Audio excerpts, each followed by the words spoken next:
Olá, tudo bem por aí?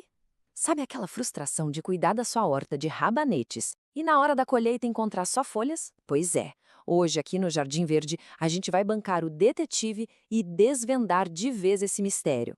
Vamos descobrir quais são os erros silenciosos que podem estar sabotando sua colheita. A cena é um clássico, não é? A gente prepara a terra com todo o carinho, semeia, rega, fica ali na maior expectativa e quando vai puxar, vem a surpresa. Uma folhagem linda, super verde, mas cadê a bolinha vermelha? Se isso já aconteceu com você, saiba que não é o único. Mas a boa notícia é que a solução é bem mais simples do que a gente imagina. E ó, antes da gente mergulhar de cabeça nesse mistério, já faz aquele combinado nosso. Se inscreve aqui no canal Jardim Verde, ativa o sininho e já deixa o seu like. Assim, você garante que vai receber todo o nosso conteúdo para ter uma horta cada vez mais incrível. Ok, então vamos lá. Resolver esse problema é quase como uma investigação mesmo. A gente precisa procurar as pistas, sabe? Identificar quem são os principais suspeitos que estão impedindo o rabanete de formar aquela raiz crocante e saborosa que a gente tanto quer. E olha só, os nossos principais suspeitos são esses quatro aqui.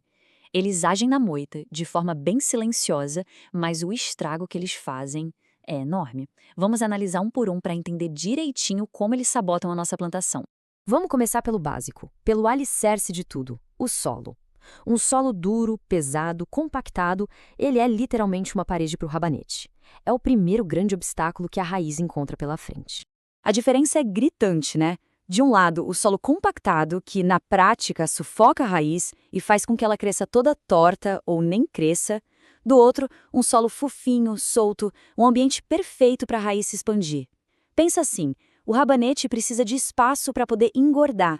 E qual é o número mágico aqui? Anota aí, no mínimo 20 centímetros. Essa é a profundidade que a gente precisa revolver a terra, afofar bem o canteiro antes mesmo de pensar em plantar. Isso garante que a raiz não vai encontrar nenhuma barreira no caminho dela para baixo. Agora, o nosso segundo culpado, a água. Ou melhor, a falta de constância na hora de regar. Água é vida, claro, mas um manejo errado afeta diretamente a textura e até a integridade da raiz do rabanete. É essa tabela que mostra perfeitamente o problema. Se o solo fica seco demais e de repente a gente encharca, a raiz racha. Se falta água com frequência, ele fica fibroso, super ardido, e se tem água demais, o risco é apodrecer tudo. Cada erro tem uma consequência bem clara e visível. Então, o ponto-chave é esse aqui. Guarda bem essa frase. O solo do rabanete precisa estar sempre como uma esponja úmida, sabe? Nunca seco, esturricado e muito menos encharcado. O caminho do sucesso são irrigações leves e frequentes. Bom, agora vamos falar de comida, de nutrição. E aqui tem um paradoxo interessante. O excesso de um nutriente que é essencial pode se tornar o grande vilão. É o que a gente chama de armadilha do nitrogênio. Para entender essa armadilha, pensa que o nitrogênio é o combustível para a parte verde da planta. Ele é o grande responsável por aquelas folhas grandes, bonitas. É fundamental, claro que é. Mas aqui o equilíbrio é tudo. E o que acontece quando tem nitrogênio demais na terra? Seja por um excesso de adubo ou um esterco que não foi bem curtido, a planta recebe um sinal bem claro: cresça folhas. E aí, toda a energia que deveria ir para formar a raiz é desviada para cima. O resultado, aquela folhagem exuberante do começo da nossa conversa. Por outro lado, com uma adubação equilibrada, com fósforo, com potássio, a planta distribui a energia de um jeito inteligente. Ela produz folhas saudáveis, na medida certa, e consegue focar em desenvolver uma raiz forte e redondinha lá embaixo, que é o que a gente quer. E por último, mas não menos importante, a gente não pode ignorar o ambiente. O rabanete tem um ciclo de vida muito, mas muito rápido e é super sensível à temperatura e, claro, ao momento certo da colheita. A zona de conforto do rabanete é em climas mais amenos. Temperaturas muito altas, acima dos 25 graus, por exemplo, aceleram o ciclo da planta de um jeito descontrolado. Ela entra em pânico, digamos assim. Ela pensa que precisa florescer e soltar sementes o mais rápido possível e simplesmente pula a etapa de formar a raiz. E o tempo? O tempo voa para o rabanete. A janela para colher é muito curta, geralmente ali entre 20 e 40 dias. Se passar do ponto, aquela raiz que até se formou fica oca, fibrosa, com um sabor que não é nada agradável. O timing aqui é tudo. Mas a parte mais legal é que a própria planta conversa com a gente. Ela conta o que está errado. A gente só precisa aprender a ler os sinais que ela nos dá. Então, observe a sua horta com um olhar de detetive.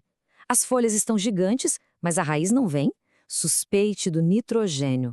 As raízes estão rachando? Opa, revise a frequência da rega.